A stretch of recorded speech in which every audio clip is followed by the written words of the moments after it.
네, 여러분 안녕하세요. 2023년 10월 24일 노영의 뉴스 인사이다 시작하겠습니다.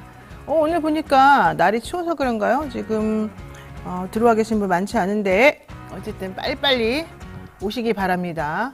자, 오늘 방송 내용 간단하게 말씀드리겠습니다. 이진하 기자와 함께 뉴스픽 준비되어 있고요. 이어서 의사당 1번 출구, 또 이 젊은 청년 정치인들의 말을 들어보는 게 참 도움이 되더라고요. 요즘 사람들은 어떻게 생각하고 있나, 우리 기성세대하고는 어떻게 또 다른가, 그리고 또 되게 신선한 이 관점에서 새로운 이야기들을 많이 해주기 때문에 뭐 정치든 시사든 바라보는 시각이 좀 새로워지는 그런 느낌, 그리고 많이 배우는 느낌, 그런 느낌을 우리가 받을 수 있습니다.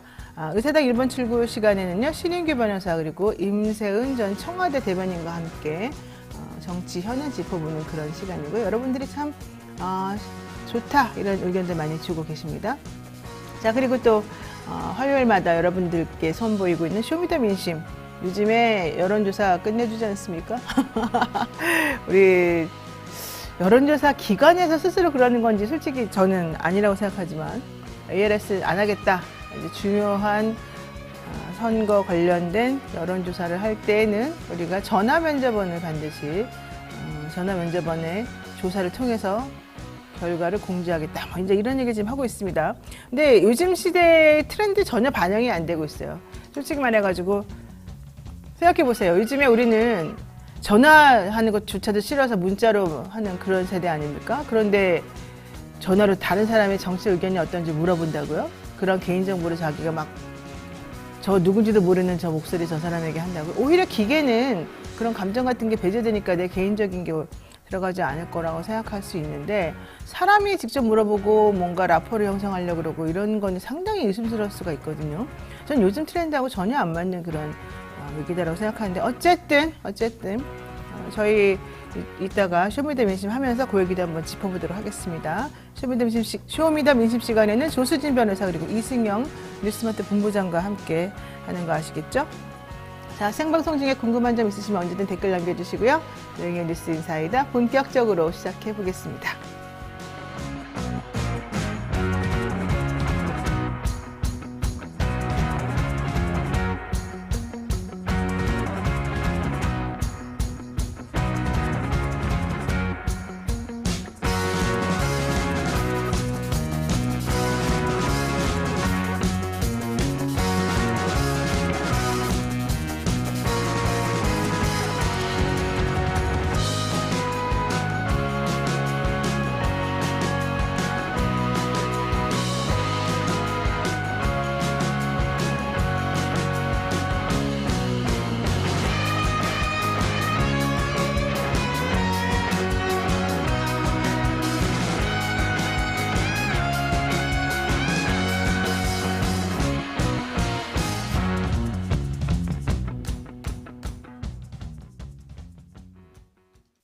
네, 바쁜 아침 이것만은 꼭 알아야 된다. 여러분들에게 엄선해서 뉴스를 정리해드리는 그런 시간입니다. 뉴스픽이라고 하죠. 오늘 이진하 기자와 함께 하겠습니다. 어서 오십시오. 네, 안녕하세요. 와, 어제 국민의힘 총선 관련해서 통합위원회가 아니죠. 혁신위원장, 이 자리에 인요한 연세대 의대 교수를 임명했어요. 네. 이 소식 되게 사실은 신선하게 다가왔는데 요 얘기도 한번 들어보겠습니다. 네, 어제 국민의힘이 내년도 총선 공천과 관련해서 변화를 이끌겠다는 각오를 밝히면서 혁신위원장에 인요한 연세대 의대 교수를 새롭게 임명했습니다. 여당은 혁신위에 전권을 부여하기로 했다고 밝혔는데요. 또 반면에 더불어민주당은 어제 이재명 대표가 단식 투쟁 후에 35일 만에 당무에 복귀하면서 정부 여당의 국정 기조 전면 쇄신을 요구했습니다. 인 위원장은 사실은 조금 생각하지 못했던 카드인데, 워낙 혁신위원장 자리를 맡을 사람이 없었다, 이런 얘기도 나오곤 있습니다만, 인요한 위원장이 이건희 삼성그룹 회장의 말을 인용하면서 또 새로운 파란을 예고하고 있습니다. 네, 와이프와 아이를 빼고 다 바꿔야 한다라는 그 유명한 대사를 어제도 이야기하면서요, 이목을 끌었는데요. 일단 이후에 김기현 대표와 함께 자리에서 기자들과 만난 짧은 영상이 있거든요. 한번 보시고 이야기 더 나누겠습니다. 네. 제가 32년 교편을 잡고 대학병원에서 일했는데 이건 아주 새로운 일입니다. 그래서 부탁드리고자 한 거는 좀 기회를 주세요. 좀 시간을. 이걸 좀 배우는데 뭐 예습 복습을 많이 해야 됩니다. 두 번째는 그 며칠 전에 우리 대표님하고 식사를 같이 했는데 무서울 정도로 권한을 많이 부여를 해 주셨습니다. 이거 아주 거침없이 이걸 들어와서 우리의 꼭 뜻을 따르지 말고 우리가 올바른 방향을 찾아 나갈 수 있도록 진정으로 좀 도와달라. 이런 대화를 나눴고.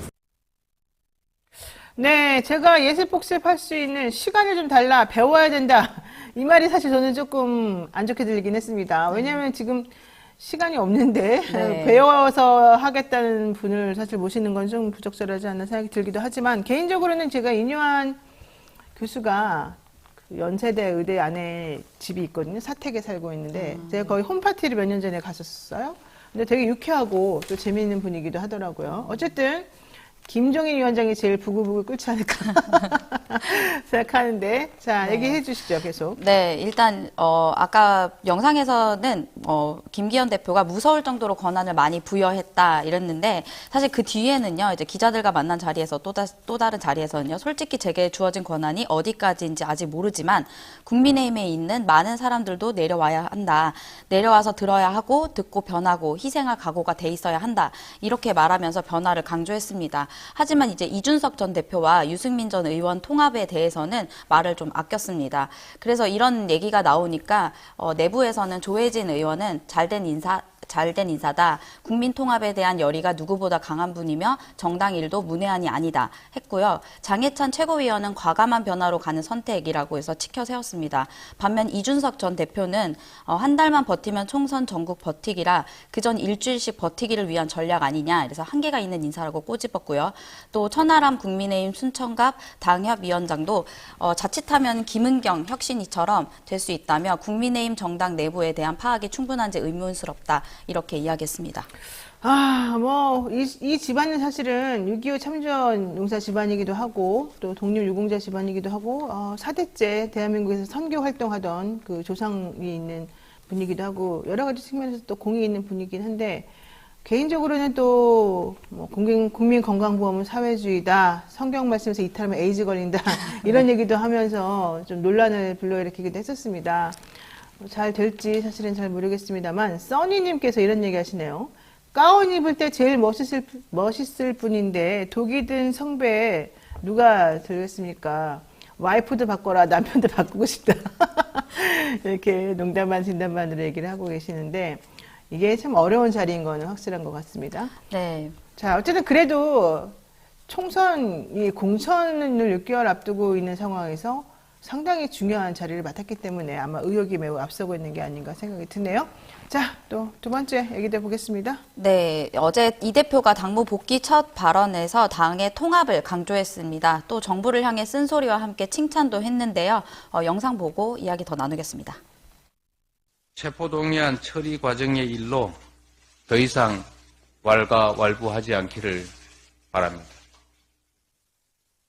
국민의 삶이 절박합니다. 그런 문제로 우리의 역량을 소진하고 시간을 보낼 만큼 현실이 녹록지가 않습니다. 정부에 한 가지 칭찬의 말씀을 드리고 싶습니다. 정부가 최근에 의대 정원 확대 추진을 선언했습니다. 이번에야말로 지금까지 했던 것처럼 던졌다가 안 될 것 같으면 슬그머니 철회하고 내가 언제 그랬냐? 내가 그때 한 말은 그런 뜻이 아니다. 이럴 것이 아니고 말을 했으니 반드시 실천하기를 기대합니다. 네, 이재명 대표 어제 당무 복귀 첫 발언이 통합이었습니다. 지금 그랬더니 이제 비명계 의원 중에 또 일부는 되겠어? 이러면서 또 비아냥거리는 목소리가 나오긴 했는데 어쨌든 이재명 대표는 좀 뭔가 새로운 각오를 다지고 저 자리에 나오는 것으로 지금 보여지죠? 네, 그렇습니다. 일단은 그동안 징계 얘기도 많이 오갔는데요. 그보다 통합을 강조하면서 일단 당 내부는 이제 진정을 시키려고 했던 모양으로 보이고요. 또 이 대표는 정부가 최근에 발표한 의대 정원 확대 추진에 대해 환영 메시지를 밝히면서 그동안 무능과 폭력적 행태 표상이 돼버린 내각을 총사퇴시켜야 한다는 입장은 계속해서 고수했습니다. 그것이 말로만 반성이 아닌 우리 국민에게 정부의 진정성을 확인시켜주는 핵심적인 모습이 될 것이라고 강조했습니다. 그래서 민주당에서는 이 대표 복귀와 함께 투쟁 수위를 좀 더 끌어올리겠다는 의지도 밝혔습니다. 네, 일단은 당을 통합하고 단결하는 것으로 더 이상 분란은 용서하지 않겠다. 이제 이런 메시지를 지금 보이긴 하는데 사실 민주당 너무 분란이 많았기 때문에 이 외부 환경이 민주당 쪽에 좀 우호적으로 변하더라도 사실은 내부에서 말아먹는 경우가 되게 많았거든요. 그렇지 않습니까? 아마 제가 봤을 때는 좀 정신들을 차리고 이럴 때일수록 뭐가 더 우선되어야 되는지 좀 생각을 해줬으면 좋겠다. 특히 지금 이 대한민국의 정치 현안 들여다보면 누가 총대를 메고 이 상황을 좀 타개해 나가야 될까를 생각해 본다면요. 조금의 분란이나 불만이 있다 하더라도 그런 거는 내부적으로 얼마든지 정리될 수 있는 거기 때문에 일단은 통합의 메시지에 좀 귀를 기울이고 당이 잘 같이 국민과 함께 살아갈 수 있는 방향을 좀 찾는 게 저는 맞을 것 같고 그런 의미에서는 이재명 대표가 지금 얘기하고 있는 일성이 사실은 상당히 의미가 있는 것으로 지금 보입니다.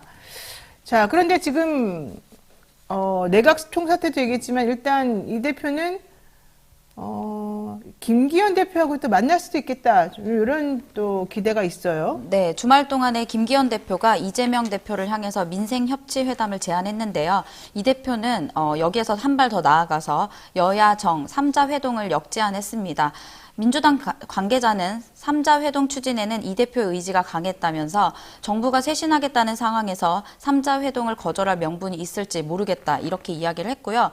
다만 이제 국민의힘 쪽에서는 윤 대통령이 현재 사우디와 카타르를 순방 중이고 그러면서 이제 민주당을 향해서 전향적 태도로 기다리겠다 이렇게 밝혀서 빠른 시일 안에 만남을 추진되기는 좀 어려울 것으로 보입니다. 결국 안 만난다는 얘기를 또 이렇게 우회적으로 돌려서 하는 것 같은데 저는 대통령이 진짜 너무 그러면 안 된다. 내가 구체적인 말을 진짜 하고 싶었으나 여기까지 올라왔는데 차마 말을 못 하고 있습니다. 어쨌든 좀 포용을 하고 좀 큰 틀에서 상황을 좀 바라봤으면 좋겠고 왜 안 만나요 도대체가? 겁나나? 아니잖아요. 당연히 대통령이 뭔가 또 같이 만나서 협치를 하고 정치를 해야 되는 건데 왜 그런지 솔직히 좀 안타까운 상황입니다. 어쨌든 그럼에도 불구하고 다들 전망은 밝지 않다고 보는 게 일반적인 생각입니다. 자, 두 번째 이슈 간단하게 보겠습니다. 네, 유진그룹이 YTN 일부 지분 매각 입찰에서 입찰가 3,200억 원의 최종 낙찰자로 선정됐습니다. 유진그룹은 현재 한전 KDN과 한국마사회가 보유한 지분을 공동 매각하는 방식으로 전체 30.95%의 인수를 하게 됐습니다. 이에 따라서 유진그룹은 한국인삼공사와 미래에센생명보험, 우리은행을 앞서서 YTN 체제 주주로 올라설 것으로 보입니다. 네, 원래 건빵을 납품하던 회사죠, 유진그룹이. 그러다가 이제 건설 쪽에 관심을 많이 가지면서 계열사가 50개나 되는데, 솔직히 말하면 그럼에도 불구하고 자금이 좋지 않습니다. 예, 유동성 자금들이 조금 문제가 있다고 알려져 있고, 얼마 전에는 그룹 매각도 사실은 검토했던 것으로 얘기가 되고 있어서, 이번에 이 자금을 어떻게 마련해서 3천억 이상의 돈을 지금 써서 냈는지 사실은 상당히 궁금하고 이 회사가 실제 YTN을 인수하기 위해서는 방통위에서 또 좀 심사를 또 해야 되는 그런 부분이 있거든요. 과연 잘 될지 잘 모르겠고 YTN 노조들은 반대하는 입장인 것 같아요. 네, YTN 노조는 지배구조가 변경되더라도 방송 신뢰성, 독립성을 지켜나가겠다며 구성원들의 이익을 침해되지 않도록 면밀히 대응해 나가겠다. 부당한 외부의 간섭과 압력을 막고 방송의 공정성을 지키기 위해 구성원들과 함께 오랜 세월 쌓아온 제도와 시스템도 흔들리지 않도록 더 굳건히 다지겠다. 이렇게 강조를 했습니다. 자, 문제는 공영방송이 결국은 민영화가 된다는 건데 이런 민영화가 사리사욕하고 연결이 안 될 수가 없습니다. 기업은 이득을 추구하는 회사이기 때문에 지금 현재 우리 종편들의 모습을 보십시오. 과연 그렇게 그냥 공정하게 제대로 된 보도를 통해서 뭔가 해보겠다 하고 그런 모습으로 지금 비춰질 수 있을까요? 저는 그거 아니라고 지금 보거든요. 상당히 우려스러운 부분이 있는 것이고요. 특히 유진그룹 같은 경우에는 케이블 TV 사업도 했었기 때문에 그와 관련해서 이제 어떤 식으로 해야지 본인들 회사에 잘 이득이 될지를 좀 생각할 것 같거든요. 상업방송 민영화 사실은 상당히 좀 위험할 수 있는 부분이고요.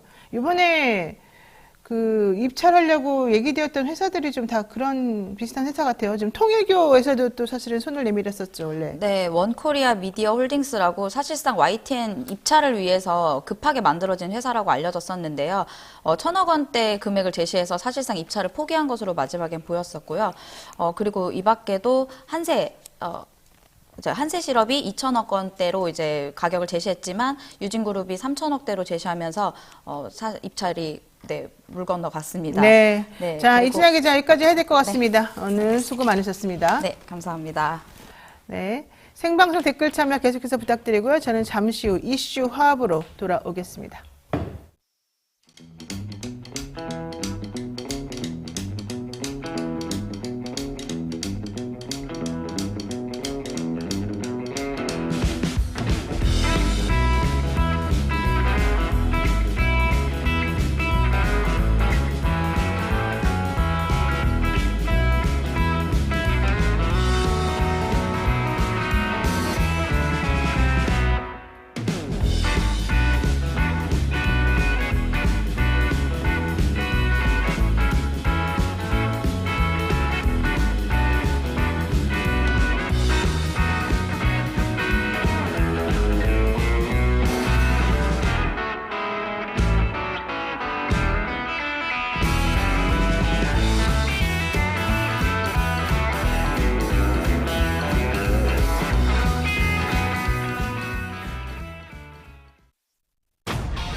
이토마토 전문가와 함께하는 올인원 서비스.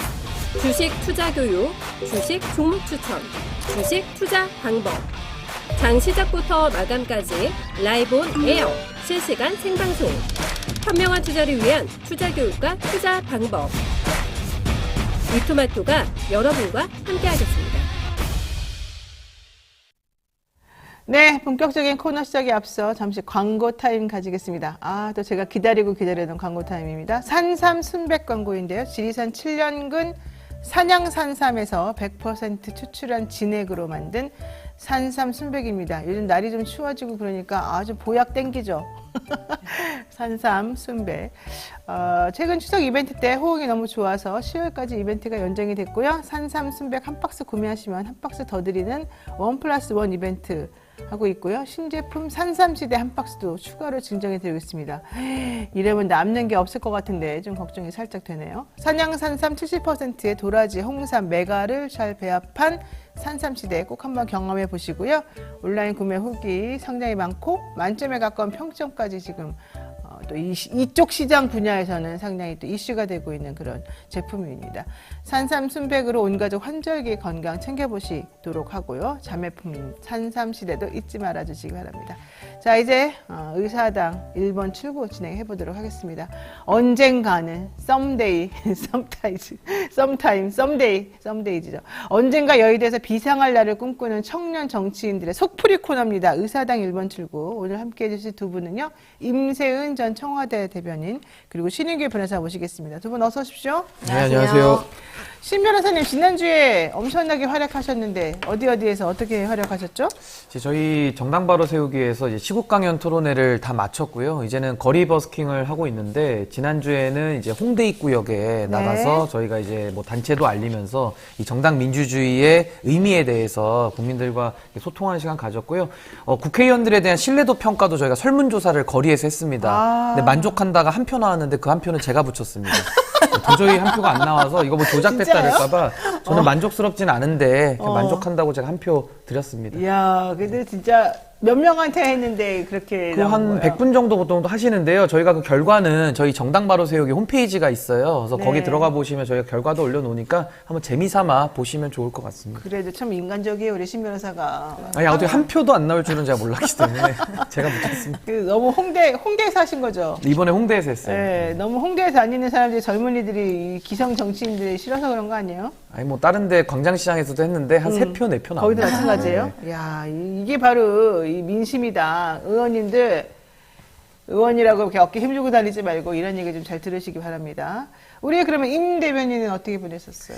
저는 이제 지난주 토요일에 저희 윤석열 대통령 퇴진 관련해 대규모 집회가 또 시청에서 있었습니다. 집중 집회가 있어서 많은 시민들이 또 나오셨어요. 그래서 많은 시민들이 지금 윤석열 정부에 대해서 규탄하고 이제는 너무나도 바뀌어야 된다라는 그 의식이 강하고 이제는 더불어서 탄핵 얘기까지도 이제 너무 자연스럽게 나올 정도로 국민의 분노가 심했습니다. 그래서 저희 시민들과 함께 이제 연대하고 같이 이제 공감을 나누면서 그런 시간을 또 보냈습니다. 좋아요. 뭐 탄핵 얘기 잠깐 지금 말씀하셨으니까 물어볼게요. 신윤규 변호사님, 지금 네. 추미애 뭐 전 장관이라든가 이런 몇몇 분들이 탄핵 얘기를 지금 하고 있습니다. 대통령에 대해서 어떻게 생각하세요?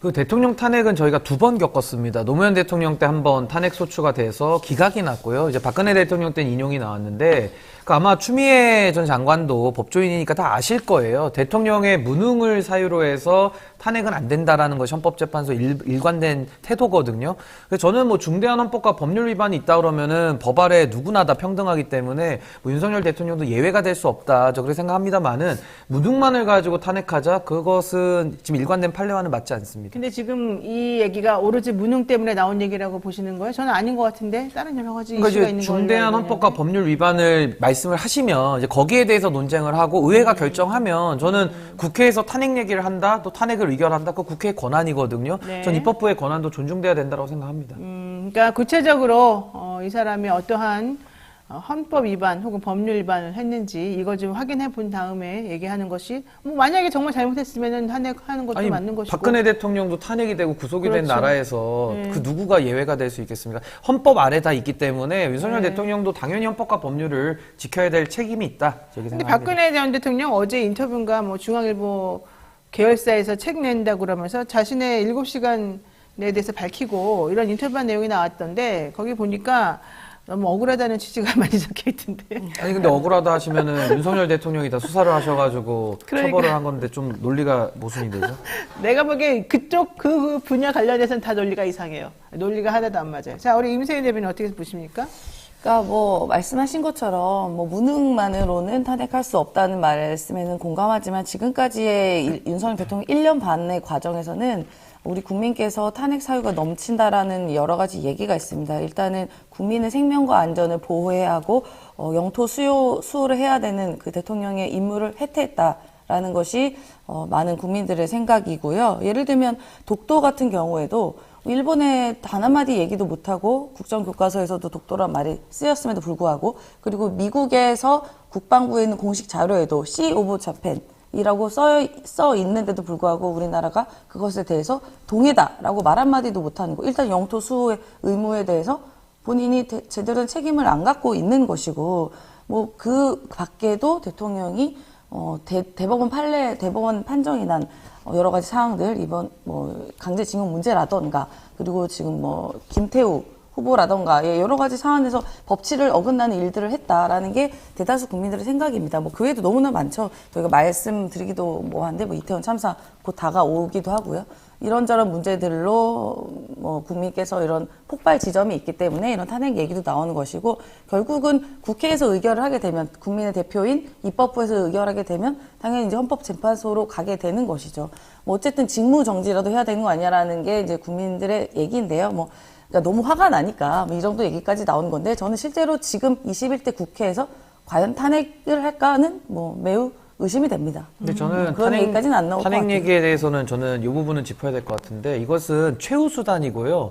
사법적 기능입니다. 그러니까 정치적 사법 기능인데 결국 사법 기능이기 때문에 이것을 전면에 내세우는 것은 저는 매우 좀 부적절하다. 예를 들어 윤석열 대통령 지지율이 지금 굉장히 낮지 않습니까? 그러다 반대 여론이 압도적으로 높은데 민주당이 해야 될 일은 그 압도적인 여론을 수렴을 해서 윤석열 정부를 정치적으로 완벽히 견제할 생각을 해야지 거기에 대해서 민심을 얻을 생각은 안 하고 무조건 탄핵으로 가겠다. 이것은 탄핵 인용도 안 되거니와 이런 식으로 가는 것은 그러면 대한민국 정치가 탄핵만 난무하는 매우 불행해진 상태가 될 수 있기 때문에 좀 정치인들이 전 책임 있게 여론을 더 얻는 길을 연구하는 것이 더 좋겠다. 저는 생각됩니다.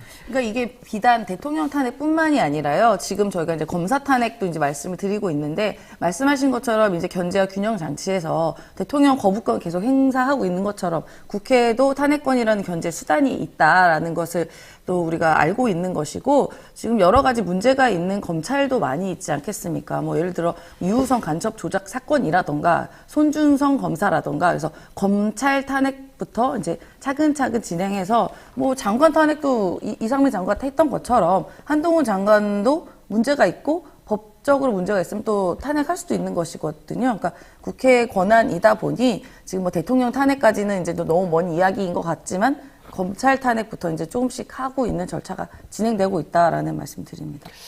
네, 이 탄핵 얘기를 이렇게 그냥 계속 한다는 것 자체가 참 대한민국이 한편으로는 건강하다라고 볼 수도 있고 또 한편으로는 속상하다라고 볼 수도 있는 그런 지점인 것 같아요. 자, 대통령 얘기 한번 해보죠. 윤석열 대통령 뭐 다달이 해외 순방하고 계십니다. 정말 저는 순방하느라고 들어간 돈도 엄청날 것 같고 이번에 200명 이상 지금 사절단 같이 가고 있는데 갔다 온 다음에 솔직히 말하면 무슨 성과가 있는지 저는 잘 모르겠어요. 이번에도 마찬가지로 이스라엘 팔레스타인 전쟁하고 있는데 하필이면 그 동네로 지금 가셨단 말이죠. 자, 어떻게 보세요? 저는 윤석열 대통령 해외 순방이 너무 잦다라는 비판에 저는 동의를 하고요. 아까 무슨 효과가 있냐 이러셨는데 네. 이거 뭐 대통령이 그냥 뭐 참여 무슨 체험학습 비슷하게 그러니까. 그 세계 일주하면서 네. 견문을 넓히는 거 왜 이게 무슨 도움이 되나 이런 네. 생각이 드는데 지금도 이제 사우디 가가지고 뭐 중동의 제2의 붐이다 하면서 뭐 네. MOU 맺고 이러고 다니고 있거든요. 근데 MOU라는 것이 그냥 양해각서입니다. 우리 잘해보자 이 정도 수준이기 때문에 우리가 법률적으로도 구속력을 인정하지 않지 않습니까? 그래서 저는 윤석열 대통령께서 뭐 제1영업사원 자처하면서 저렇게 돌아다니시는 것도 뭐 진위까지 제가 왜곡하진 않겠습니다만은 대통령은 대통령 역할을 하셔야 되거든요. 그래서 저런 영업사원의 일은 뭐 대사급이나 아니면은 뭐 외교부에 관료들 많지 않습니까? 그냥 그분들 가서 하시고 그렇죠. 국내에서 국내 정치에 막힌 그런 혈류들을 뚫는 역할들을 대통령이 좀 하셔야 되는데 정작 해야 될 일은 하지 않고 체험학습에만 너무 매몰돼 있는 거 아닌가. 좀 균형을 갖기를 바랍니다. 게다가 영업사원 실적이 너무 안 좋아요. 네. 그러니까요. 대한민국 뭐 영업사원 1호라고 하시는데 갔다 오면 MOU, 뭐 그래 MOU라도 맺고 와서 다행이긴 합니다. 그러니까 이제 국민들은요, 이 대통령 순방기, 그러니까 공군 1호기가 뜨면 이제부터 걱정을 합니다. 뜨자마자 저희가 혹시 사고 치고 오는 거 아니야? 라고 이제 국민이 걱정하는 이런 비정상적인 상황이 도래했다. 이제 무슨 말을 하냐면 대통령이 이제 순방을 가면요, 제발 어디 가서 말씀 안 했으면 좋겠다. 어디 가서 또 이란이 주적이니 어디 주적이니 그러니까 사방을 왜- 주적을 만들고 와가지고 우리나라가 이제 어쨌든 수교를 해야 되고 수출로 먹고 사고 무역을 먹고 사는 국가에서 사방을 주적을 만들어 놓으면 과연 우리나라 기업들이 실컷 따라가면 뭐합니까? 주적 만들어 놓고 팔 데가 없는데요. 네. 그래서 우리 국민이 대통령 순방기만 뜨면 이제 걱정하고 또 반대로 대통령 순방기가 뜨기만 하면 지지율이 떨어지는 이상한 반대의 효과가 나타나는 현상이 나타나는 게 참 네. 신기한 노릇입니다. 맞습니다. 자, 다들 좀 걱정을 많이 하고 있고, 이제 국내 정치와 국내 경제 상황 좀 안정시키는데 신경을 써달라. 이런 얘기를 정말 많이 하고 있습니다. 우리도 여러 번 많이 했는데 절대 들리지 않는다는 거. 이게 참 이상한 일입니다. 김기현 대표가 장고 끝에 인요한 연세대 의대 교수를 혁신위원장으로 임명을 했어요. 그렇지만, 혁신위원, 그동안에 뭐 작년에도 있었고, 최재형 혁신위원장 체제에도 있었었고, 뭐 많지만 뭐 결과론적으로는 뭐 하나도 지금 받아들여지거나 된 게 없거든요. 이번에는 특히 의대 교수가 정치인도 아닌데, 의대 교수가 혁신위원장 된다고 해서 뭐가 달라지겠습니까? 우선은 인요한 교수는 이제 의사인데요. 의대 교수인데 저는 저분이 뭐 고치는 능력은 있으시겠습니다만은 와서 국민의힘을 고칠 능력은 전 없다. 일단 우선은 그렇게 말씀드리고요. 국민의힘 입장에서도 사실은 외부 영입을 통해서 사실 분치를 하는 거죠. 그러니까 화장을 고치는 건데 과거에는 그래도 화장이라도 잘했습니다. 그래서 이렇게 좀 좋게 보였는데 네. 지금은 이제 화장도 잘 못하는 것 같아요. 아이고, 그래서 오히려 아이고. 화장을 했는데 역효과가 나는 지금 이런 상황이고 인요한 교수 같은 분을 데려다가 이렇게 뭐 혁신위원장, 뭐 전권을 부여했다.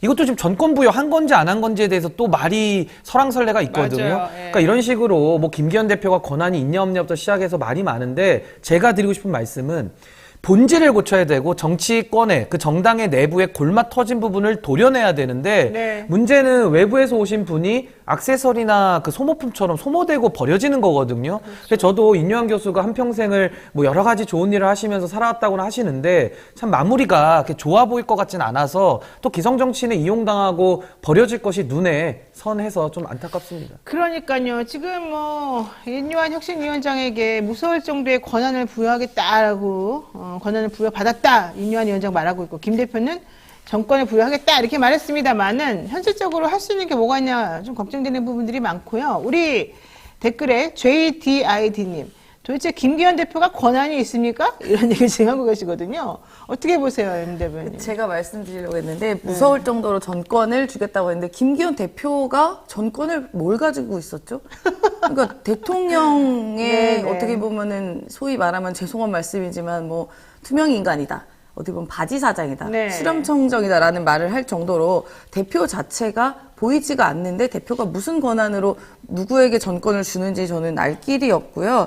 이분은 건강보험에 대해서 굉장히 부정적인 인식을 갖고 있는 의사 출신이신데 네. 영리병원 도입도 찬성했고 예전에 박근혜 정부를 지지했던 것 말고는 사실 어떠한 정치적인 무게감이 있는지는 사실은 모르겠습니다. 어떻게 보면 건강보험 해체론자라고 할 정도로 건강보험에 대해서 이제 부정적인 인식을 갖고 있는데 의사들이 다 그렇죠. 예, 그렇긴 합니다만. 네네. 그러니까 지금 뭐 의대 정원 늘린다, 뭐 이런 문제가 이제 맞물리면서 이분을 의도적으로 등용했는지는 모르겠지만요. 건강보험 해체론을 할 게 아니라 이제 아마 국민의힘을 해체하러 오신 거 아닌가라는 어이구. 생각이 또 듭니다. 국민의힘을 해체하러 오셨다는 거좀 아니 근데 저는 인요한 교수의 첫 일성이 참 불편했던 것이 네.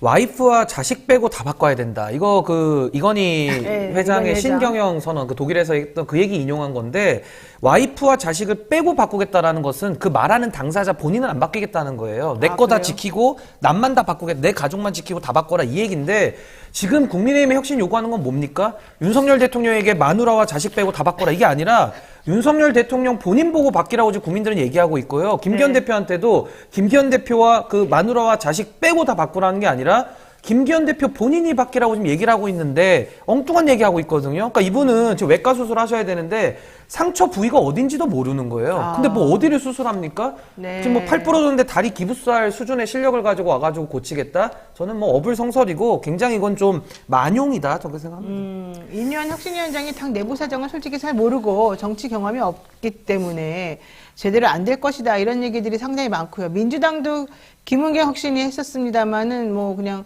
말에 그치고 현실적으로 바뀐 게 없는 것처럼 마찬가지 아니겠냐 이런 우려가 있어요. 그러니까 지금 본질을 좀 잘못 알고 있는 거죠. 그러니까 네. 국민이 이번에 심판을 한 것은 윤석열 정부와 윤석열 대통령에 대한 심판인 겁니다. 그러니까 국민의힘에 대해서도 뭐 심판을 한 거지만 지금 대통령의 무능과 폭주에 대해서 이제 좀 바꿔라. 국정 철학과 국정 기조를 좀 바꿔라라고 이야기를 하는 건데 대통령의 국정 철학은 바뀐 게 없고 심지어 대통령 국정 철학이 뭔지를 몰라요. 뭐 순방에 나가서 기네스북 기록하는 게 국정 철학인지 모르겠지만 그런 거 바뀌는 거 없이 뭐 바꾸라고 누구 데려오면 바뀝니까? 뭐 이분 말씀 잘하셨죠. 와이프와 자식 빼고 다 바꾸자. 진짜 국민 뭐라고 하면 와이프 바꾸라는 사람 따로 있어요.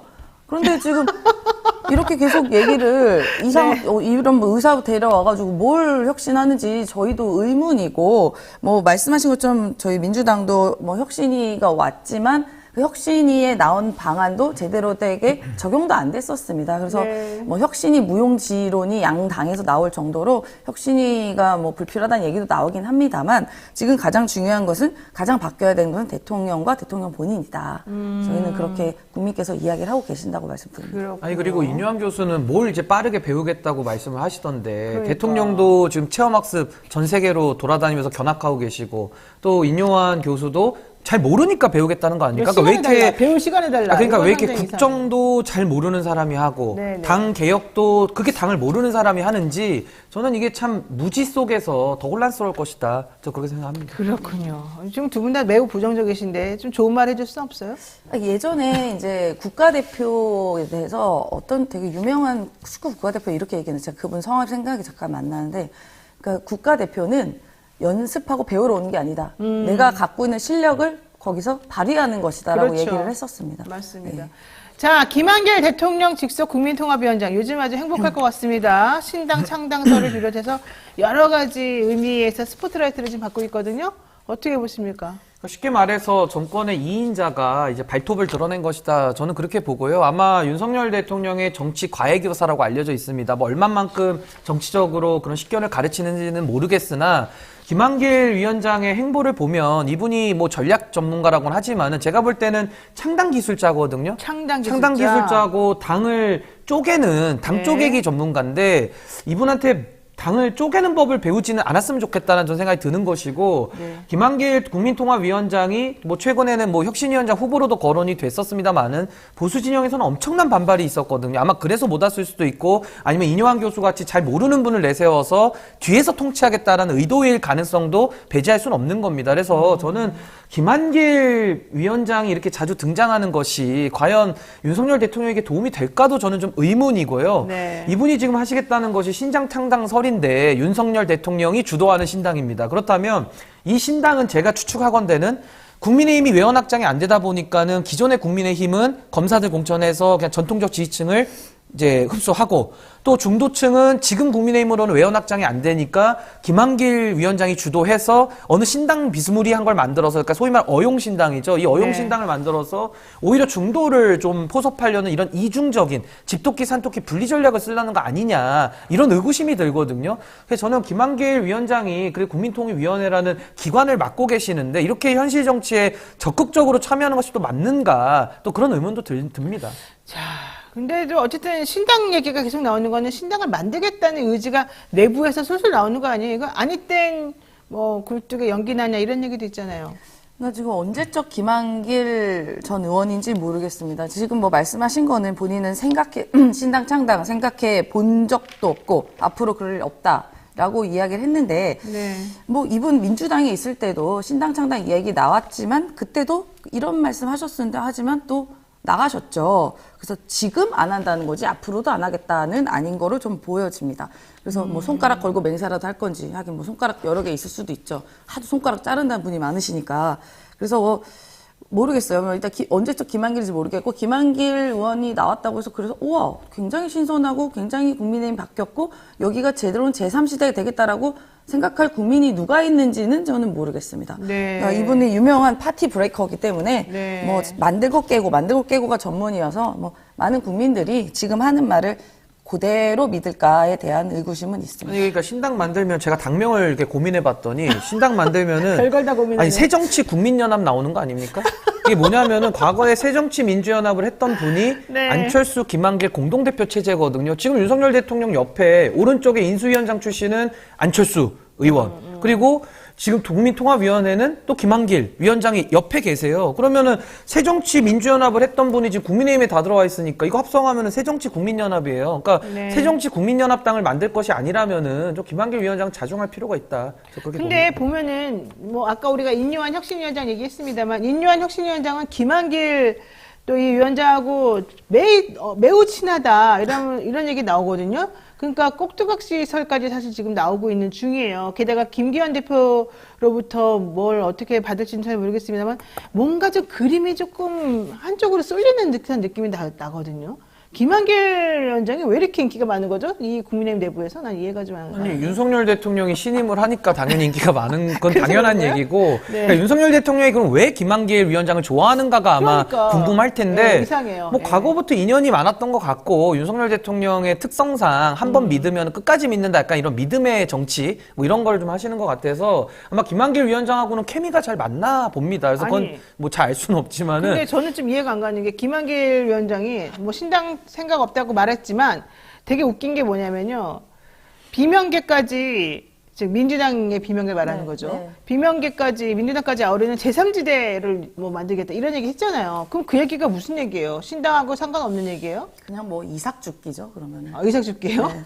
근데 그런 거를 한두 번 한 게 아니기 네, 때문에 네. 만약에 아. 그런 구상이 뭐 저는 현실화도 어렵다고 보지만 네. 현실화되면요 아마 국민들이 저는 뭐 엄청난 심판을 가할 것이다 이렇게 봅니다. 자, 정춘기님께서 김한길 창당 파당 퐁당 퐁당 퐁당 너무 재밌는데요? 창당 파당 퐁당 퐁당 퐁당 말씀하셨는데 이게 사실은 그냥 우스갯소리로 흘려들을 얘기는 아닌 것 같다 이런 얘기거든요. 자, 그럼 좋습니다. 김한길 뭐 위원장이 그렇다고 치고 유승민, 이준석 신당 창당설은 어떻게 보십니까? 같이 하십니까? 아니, 지금 유승민 전 의원 같은 경우는 12월까지 좀 고민해보겠다 이런 입장을 밝혔고요. 또 이준석 네. 대표도 지금 뭐 여러 가지 입장들을 내놓고는 있는데 저는 국민들이 지금 이 두 분에 대해서 기대하는 부분은 많다고 생각을 합니다. 근데 또 거기에 대해서 이 두 분도 이제 부응할 책임이 있는 것이고 저는 그거와는 다르게 저도 이제 보수정당 제가 소속돼 있기는 한데 지금 도대체 이대로는 이 당이 개혁이 어렵고 또 국민의힘의 지금 이 상황에서 윤석열 대통령과의 관계가 이건 뭐 완전히 종속이 돼가지고 더 이상은 구제불능이라는 그런 평가가 높거든요. 네. 그래서 저는 뭐 저 두 분과는 별도로 제가 또 고민을 깊이 하고 있고 그래서 보수가 제대로 좀 바로 서는 그 방식에 대해서는 뭐 탈당을 해서 신당을 만들거나 여러 가지 방법론들이 있을 수 있기 때문에 저 그런 고민들을 좀 깊이 있게 하고는 있습니다. 근데 유승민 의원하고 이준석 대표는 지난번에 바른정당 만들었었잖아요. 그러다가 도로 이제 들어가가지고 좀 국민의힘에서 이렇게 활동하고 그랬었던 건데 이번에 또 나간다고 성공할까? 그러니까 이제 밖에 나가면 얼마나 추운지를 춥죠. 이제 네. 한번 알았죠. 그래가지고 합당을 했는데 그 합당 안에서 도저히 이제 견딜 수가 없고 뭐 어떻게 보면 윤석열 대통령이 뭐 찍어 눌렀던 그런 경험이 있기 때문에 본인을 함께할 수는 없다라는 생각이 좀 강한 것 같아요. 그래서 네. 저는 지난번에 그 이준석 대표가 그 눈물의 기자회견이 어떻게 보면 그게 약간의 그 신당을 하는 시그널이 아닌가라는 또 여러 가지 이야기들이 있습니다. 그리고 실제로 여러 가지 조사를 했었을 때 그 민주당이 뭐 38, 그 뭐 어떤 뉴스토마토 같은데 조사가 국민의힘 26, 그다음 만약에 이승민 신당이 나온다면 17% 가까이 나오더라고요. 아, 그래요? 꽤 많은 수치가 나왔었기 때문에 충분히 고려할 만하고 만약에 그 비례당으로 한다면은 꽤 많은 의석을 차지할 수도 있다라는 그런 고려도 좀 있을 것 같습니다. 그렇군요. 잘 모르겠습니다만 저는 이게 또 새바람이 쫙 불어주면 또 성공할 수도 있고 또 그냥 지지부진해지게 되면 또 안 될 수도 있고 또 신당 그런 거 고려하면 안 만들 수도 있고 여러 가지 변수가 있는 것 같아요. 이 상황에서 또 하나의 변수가 있습니다. 한동훈 법무부 장관 역할론인데요. 이분이 뭐 종로 공천 얘기가 좀 나오고 있는데 그게 아마도 최재형 의원이 종로 의원이지만 당하고 지금 거리가 있기 때문에 그 자리에 공천을 안 주고 한동훈 장관을 집어넣겠다 이런 뜻인 것 같습니다. 한 장관 입장에서는 정치 1번지에서 나가기만 하면 좋겠습니다만 험지를 보내야 되는 거 아니에요? 이분이 이렇게 능력도 좋은데. 근데 모르겠습니다. 그 한동훈 장관은 현직 법무부 장관이고 국무위원 신분이기 때문에 좀 정치를 하려면은 당당하게 오히려 사표를 쓰고 나와서 네. 국민의 평가를 받고 출마를 하는 것이 저는 도의에 맞다라고 보고요. 네. 지금 당내에서는 한동훈, 조정훈에서 훈훈 브라더스가 한번 떠야 된다 이렇게 얘기를 하는데 제가 봤을 때 브라더스요? 훈훈 브라더스라고 브라더스. 하는데 네. 저는 전혀 훈훈하지가 않고요. 한동훈 장관은 기소주의, 조정훈 의원은 기회주의 아닙니까? 이거 기기 브라더스예요, 제가 볼 때는. 그래서 이 기기 브라더스가 또 기회를 틈타서 네. 또 뭐 여러 가지 해보려고 하는 것인데 저는 국민들께서 그렇게 반응하기는 어려운 구도 아니냐, 저 그렇게 봅니다. 한동훈 장관 종로 일가 나가면은 대항마는 누굽니까, 민주당은? 글쎄요, 저도 이제 딱 머릿속은 떠오르지 않고 지금 사실 거기 노무현 대통령 사위라고 하는 곽상원 변호사가 지금 그 지역위원장으로 계십니다. 그래서 만약에 별다른 이변이 없는 이변이 없으면 이제 그분이 후보가 될 확률이 높고요. 그래요? 네, 근데 뭐 모르겠습니다. 아직 그 정치는 생물이기 때문에 뭐 그분이 지역위원장이라고 무조건 후보가 되는 건 아니고 그렇죠. 도전자가 있으면 또 경선을 통해서 가장 최적한 후보가 이제 나올 것이고요. 일단 지역위원장은 그 노무현 대통령 사위. 그분이시다라고 말씀을 드리고 한동훈 법무부 장관이 저는 제가 볼 때는 그렇게 모험심이 있으신 분은 아닌 것처럼 보여요. 안전하게 갈 것이다? 네. 뭐 안전한 지역으로 가게 되신다면 그럴 확률이 높다고 보고 그리고 과연 국민의힘에서 지금 과연 한동훈 장관이 예전에 초반에 그런 신선했던 한동훈 장관으로 생각하냐 저는 아니라고 봅니다. 지금 뭐 한동훈 패러디 뭐 편의점 한동훈 나올 것 정도로 약간 조롱에 가까운 뭐 그런 국민적 시선이 있기 때문에 과연 네. 한동훈 장관을 얼굴로 내밀어서 긍정적 효과를 볼 것인가에 대해서는 저는 뭐 부정적이라고 생각합니다. 그러면 한동훈 장관의 또 대항마격으로 조국 전 장관 얘기도 사실 좀 나오고요. 뭐 추미애, 송영길 새 인물 얘기 지금 계속 나오고 있는데 어떨까요? 글쎄요, 뭐 종로에 뭐 나갈지 여부도 일단은 불분명해서 뭐 지역구를 특정해서 말씀드리기는 어려운데 아마 한동훈 장관이 출마를 한다면은 뭐 민주당에서도 뭐 송영길 전 대표라든지 뭐 추미애 전 장관이 뭐 고민을 할 수 있겠습니다만은 제가 보기에는 한동훈 장관도 영 아닌 것 같고 뭐 추미애 장관이나 저 송영길 대표도 저는 국민들의 신뢰 못 얻는다고 보거든요. 왜냐면 기존에 뭐 송영길 대표도 뭐 지금이야 뭐 이제 수사를 받고 여러 가지 어려움을 겪고 있습니다만 그 전에도 뭐 서울시장으로 옮긴다든지 본인이 또 총선 불출마 아마 선언을 했을걸요. 이런 거에 대해서 다 말을 바꿔야 되는 상황인데 과연 국민들이 신뢰를 가질 수 있을까요? 물론 본인들은 상황이 바뀌었다. 뭐 네. 윤석열 정부를 뭐 이제 견제하기 위해서 해야 된다라고 또 상황론을 들고 나오겠지만은 네. 전 국민들이 그렇게 저는 반응하기는 어려운 조합들 아니냐. 전 별로 기대하진 않습니다. 그래요. 그렇지만 요즘에 송영길 전 의원, 전 대표하고 추미애 전 대표하고 엄청 세게 말하고 있잖아요. 그리고 조국 장관도 사실은 보면 인터뷰나 이런 거가 계속해서 나오면서 예전보다는 공격 수위가 높아졌어요. 예전에는 사실 되게 점잖게 그냥 아무리 자신을 공격해도 가만히 있었다고 치면 요즘은 오히려 공격하는 분야가 조금 넓고 깊어졌다? 예, 그렇게 보이거든요. 그러니까 그 검찰 정권에 대해서 이제 좀 맞서 싸워라라는 이제 국민적인 요구에 이제 응답을 하는 거라고 보여지고요. 뭐 조국 전 장관이나 뭐 조국 전 장관이 뭐 아예 이제 당적이 있었던 분은 아니기 때문에 그렇죠. 뭐 저희가 좀 정확히는 알 수 없고 송영길 대표 같은 경우는 탈당을 했습니다. 그래서 그렇죠. 총선에서 어느 정도 역할을 할지 그러려면 복당을 해야 되거든요. 그런 절차가 필요한데 뭐 지금 검찰과 싸우고 있습니다. 일단 뭐 지금 열흘쯤 됐을 거예요. 검찰 앞에서 지금 거의 뭐 투쟁을 여러 가지 하고 있는데 일단은 검찰과 싸우겠다라는 의지 표현을 했고 추미애 전 장관도 이 지금의 이제 윤석열 정부와 국민을 대신해서 싸우겠다라는 의지를 표명을 하고 있어서 이제 국민들이 그런 부분에 있어서 이제 좀 열광을 하고 지지를 하고 있는 상황입니다. 어떤 총선과 연결을 될지는 뭐 본인들만 알 것이고 뭐 여기 당에서 논의된 바는 아직은 없는 걸로는 저는 알고 있습니다. 그러니까 송영길 대표가 2022년 1월 25일에 기자회견하면서 총선 불출마라고 본인 입으로 얘기하셨는데 또 이제 와서 총선을 나가겠다라 그러면은 말을 또 바꿔야 되는 거거든요. 그러니까 저는 이런 식의 좀 신뢰를 어기는 정치가 정치 불신의 가장 근본적인 거 아니냐, 원인 아니냐.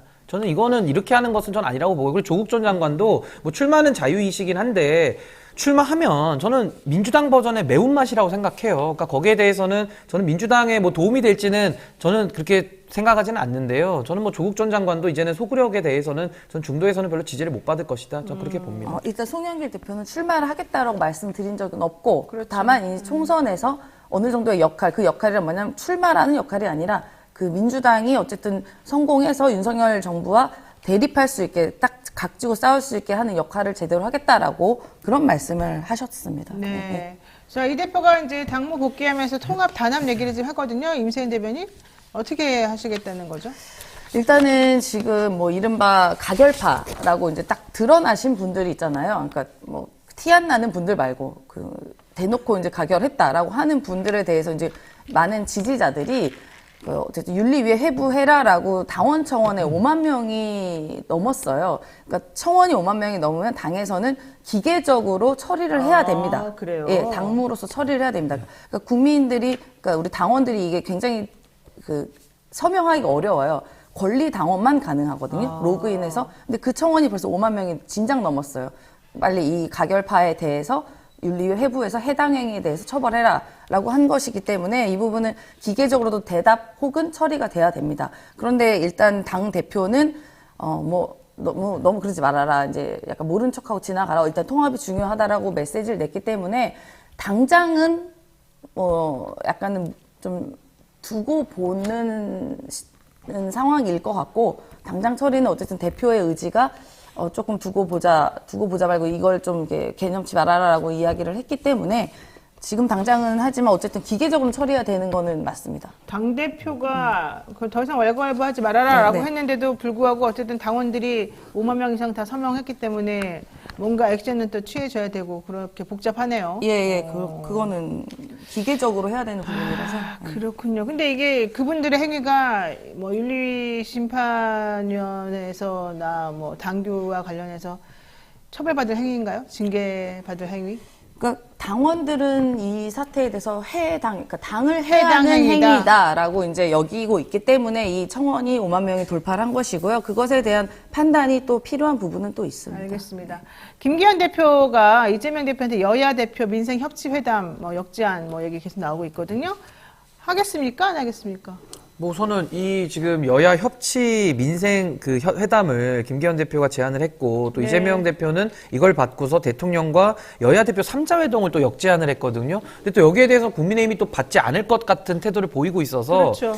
지금은 대화에 대한 제의만 난무할 뿐 결국 대화할 의지는 양쪽 다 또 대통령을 중심으로 모두 없다라고 생각이 들기 때문에 이것은 정치의 실종을 넘어서 이제 네. 정치 사망 상태로 가는 거고요. 거기에 대한 무한 책임은 전 정부 여당이 질 수밖에 없다. 저 그렇게 생각합니다. 자, 마지막 이슈 하나 보겠습니다. 김승희 전 대통령실 의전비서관. 사실은 김건희 여사의 엄청난 측근이다. 이런 얘기 지금 나오고 있었고 완벽한 실세다. 이런 얘기 나왔었는데 학폭 은폐는 물론이고 뭐 아주 복잡스러운 여러 가지 우리가 보기엔 정말 말이 안 되는 그런 행위가 이 집안에서 이루어지고 있었다는 거잖아요. 게다가 이번에 이제 꼬리 자르기 얘기까지 나오고 있는데 지금 계속 파면 팔수록 또 이상한 얘기들이 이제 많이 나오고 있습니다. 이번에 대해서. 네. 이거 어떻게 봐야 됩니까? 아니, 그러니까 사표를 즉각 수리를 했어요. 네, 아우 엄청나게 빨리 정광석처럼 했어요. 예, 그러니까 바람처럼 너무나 빨리 수리했습니다. 저희가 이동관 그 지금 위원장에 대해서도 비슷한 논리로 빨리 임명 철회를 했을 때는 그렇게 굼뜨게 뭉개고 결국 임명 강행했었던 거와 비교되게 지금 김승희 의전 비서관에 대해서는 정광석화처럼 처리를 했습니다. 그러니까요. 예, 이분이 저 기억하겠지만 저 옛날에 미국에 그 순방가기 전에 레이디 가가 사태가 있었잖아요. 네. 그 당시에 실제로 이분은 선임 행정관이었고 그 위에 비서관이 이분보다 위 사람이 잘려 나갔고 그러니까요. 이분이 이제 비서관으로 승진을 했는데 사실 비서관이라면 약 1급 상당의 고위공직자입니다. 그러면 여러 가지 문제가 있을 때는요. 공직기강 비서관실에서 마음대로 그만 못 둬요. 아무리 살표 내면요. 그 전에 한 달가량의 검증 기간이 있습니다. 들어갈 때도 검증을 하지만요. 나갈 때도 검증합니다. 나가서 별탈 없으면 그 사표가 수리되는데 아, 그래요? 네, 저도 그 청와대 그만두려고 사표 냈을 때 한 3주 걸렸었습니다. 근데 지금 비서관 같은 경우 1급 상당인데 그러면 그 전에 있었던 모든 거에 대한 처벌을 다 받고 모든 게 해결이 돼야 사표가 수리되고 실제로 퇴직이 가능한데 며칠만 된 거 이거는요. 법적으로 좀 문제 있을 수도 미리 있습니다. 알고 있었다는 거 아닐까요? 그러니까요. 사실은? 예. 그렇죠. 이렇게까지 만약에 정말 결백하거나 몰랐다 그러면 이렇게 신뢰받던 사람을 갑자기 싹 잘라버릴 수는 없잖아요. 그러니까 이제 두 가지로 나눠봐야겠죠. 이제 그 자녀 초등학교 3학년 학생인데 이제 김승희 이제 비서관의 이제 자녀가 네. 전치 9주의 상해를 입힌 사안입니다. 매우 너무너무 충격적인 심각해요, 일이고요. 사실은. 이거는 있을 수 없는 일인데 저는 거기에 대해서는 당연히 그 학생, 그러니까 자녀의 문제이기 때문에 그건 절차대로 진행이 되는 것이 일단 맞고 뭐 도덕적 비난은 저는 얼마든지 할 수 있다라고 봅니다. 근데 그 이후에 김승희 비서관이 본인의 지위를 이용해서 그 학폭이 처리되는 과정 내지는 그 피해자에 대한 여러 가지 그 2차 가해나 이런 쪽에 가담을 했다라면은 그건 별개의 문제고 그건 임세현 대변인 말씀이 맞는데 만약에 그게 아니라고 한다면은 사실은 사표를 수리하고 그 정무적 책임을 지는 게 맞거든요. 그래서 저는 이 부분에 대해서는 뭐 민주당에서 비판하는 부분이 어떤 지점인지는 알겠는데 이것을 또 사표를 수리를 너무 빨리 했다라고 또 뭐라 그러면은 사표 수리를 안 하면은 또 자리를 지킨다고 비판을 하고 또 사표 수리를 빨리 하면은 빨리 했다고 비판을 하기 때문에 뭔가 비판에 좀 어느 정도 길은 정해서 비판을 해야지 양쪽 다 비판을 하면은 그럼 뭐 도대체 어떻게 하라는 겁니까? 라는 비판이 또 나올 수 있으니까 어느 정도를 지키면서 하면 전 좋을 것 같습니다. 아니, 그러니까 제가 말씀드린 것은 이게 사표 수리가 이렇게 빨리 빨리 될 수가 됐다고 없어요. 그걸 뭐라고 하는 게 아니에요. 그러니까 그 전에 그 예를 들어 이게 지금 국감에서 지적이 됐고 뭐 2, 3개월 전부터 발생이 됐다 그러잖아요. 그러니까 공직기관 비서관실에서 어느 정도 그 부분에 대한 검토가 있었을 가능성도 있으니 조금 비판을 하기 앞서서는 좀 사실관계들이 그 부분은 좀 확인될 필요가 있다. 저는 충격받은 게 검토가 있었다면 오히려 그 더 문제인 게 지금 국정감사에서 김영우 의원 통해서 나온 거잖아요. 그럼 오히려 검토가 있었는데 이걸 통해서 나와서 이제 아는 것처럼 몰랐다고 얘기를 그랬어요. 했습니다. 예, 몰랐다고. 대통령실에서. 아니 근데 네, 솔직히 지금 자리 지키고 있으면 또 비판 어차피 하실 거잖아요 와가지고 그러니까 자리를 지켜도 비판은 하고 그러니까 자리를 지키면 이게 비판하겠죠. 왜 지금 이런 사건이 나왔는데도 왜 자리 지키고 있냐 이 얘기 분명히 했을 거거든요. 그러니까 사표 수리를 한 거를 갖다가도 또 비판을 하면 전 이 부분은 조금 과도해 보인다. 지금 그거 자체가 포인트는 아닌 것 같고 핵심, 제대로 된, 게다가 제가 더 놀랐던 거는 그 집안이 그러니까 집안이라고까지 할 수는 없습니다. 그 부인이 이 사건이 터지니까 카톡 사진에다가 대통령하고 같이 있는 그 사진 일부러 딱 올려놓고 이거 지금 권력 있다 우리에게 이걸 보여주는 거잖아요. 게다가 자기 딸이 그 초등학교 2학년짜리 애한테 이렇게 폭행하고 이건 중상해거든요.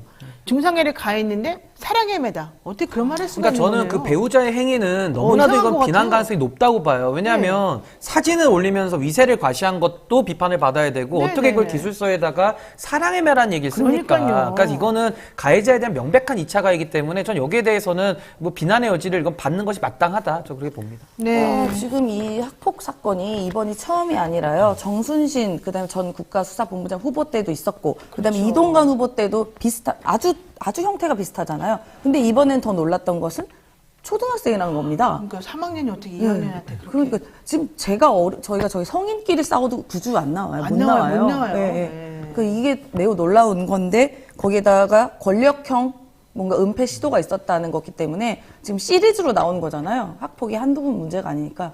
그러니까 오죽하면 국민이 이 정부의 인사는 학폭에 대한 과거가 없으면 할 수 없냐라는 조롱까지 나올 지경입니다. 그렇다 보면 오히려 더 철저했어야죠. 근데 시간이다 권력형 보니까. 개입이 만약에 있다라고 하면 그건 범죄가 될 수 있기 때문에 그건 또 처벌을 받아야 될 사안인데 그러니까 그건 좀 밝혀져야 될 필요가 있다. 저는 그렇게 봅니다. 아니 예전에 우리가 하도 청문회 할 때 맨날 문제되는 게 위장 전입이었거든요. 그래서 위장 전입 한 번 안 한 사람이 어딨냐 막 이런 보험료 얘기가 납부 안 나왔는데. 하고 이 정도였죠. 그랬는데 국민의힘에서는 계속해서 학폭 얘기 나오는 거는 솔직히 학폭을 왜 문제가 되냐 그러면 부모의 권력이나 이런 것들이 그 아이들의 이 폭력에 지금 영향을 미치기 때문이거든요. 저는 근데 이게 지금 한두 번 나오는 게 아니고 계속 이런 식으로 계속 나온다는 거는 좀 문제가 정말 심각하다. 이쪽 인사들이나. 그러니까 쉽게 말해서 이런 분들이. 국민의 길을 정말 뭐로 아는 거 아니냐라는 생각이 들고요. 그리고 이 검증 업무를 한동훈 장관이 하게 돼 있거든요. 그럼 한동훈 이분들 장관의 다 그렇게 하는 거예요. 그렇죠. 인사검증에 대해서 물론 김승희 비서관을 임명할 당시는 아니지만 네네. 지금 이제 이동관 후보자나 뭐 정순신 후보자 이런 분들로 다 인사검증을 하게 돼 있거든요. 그러니까 거기에 대해서 한동훈 장관은 본인의 시각에서는 학교폭력도 괜찮은 건지 그러니까 임명이 그러니까. 돼도 그렇다면 이분은 법무부 장관으로서 범죄 피해자를 구제하는 업무를 담당할 자격이 없거든요. 네. 그러니까 인사정보관리단의 운영의 부실성에 대해서 책임을 져야 될 것이다. 이 얘기를 하네요. FP님께서 국감에서 이 초등학생의 학폭이 노출되지 않았다면 과연 김승희가 사표를 냈겠습니까? 이런 그 말씀. 이름도 비슷해요. 김건희 여사랑 친하다 그러는데 건희 승희 이러니까 이름도 좀 비슷해가지고. 그러네요. 자, 어쨌든 문제가 중요한 많습니다. 건 학폭이 노출되지 않았으면 사표도 안 했을 것이다. 이미 6월 달에 알고 있었다. 뭐 이런 얘기까지 지금 나오는 상황에서 국민을 간보는 것도 아니고 참 황당합니다. 그냥 뭉개고 모른 척 지나갔겠죠. 네. 자, 여기까지 해야 될 것 같습니다. 지금까지 신인기 변호사 임세은 전 청와대 대변인과 함께했습니다. 두 분 고맙습니다. 네, 감사합니다. 감사합니다. 네, 잠시 후에 뵙겠습니다.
네, 또 잠시 광고 타임 있겠습니다. 요즘에 뭐 보험이 없으면은 살아갈 수 없는 시대에 지금 우리가 살고 있습니다. 믿을 수 있다 더 착한 보험은 그런 의미에서 그렇다면 과연 보험이 없는 세상에서 현명하게 보험 관리를 한번 해보자 이런 의미로 만들어진 그런 상품이겠죠.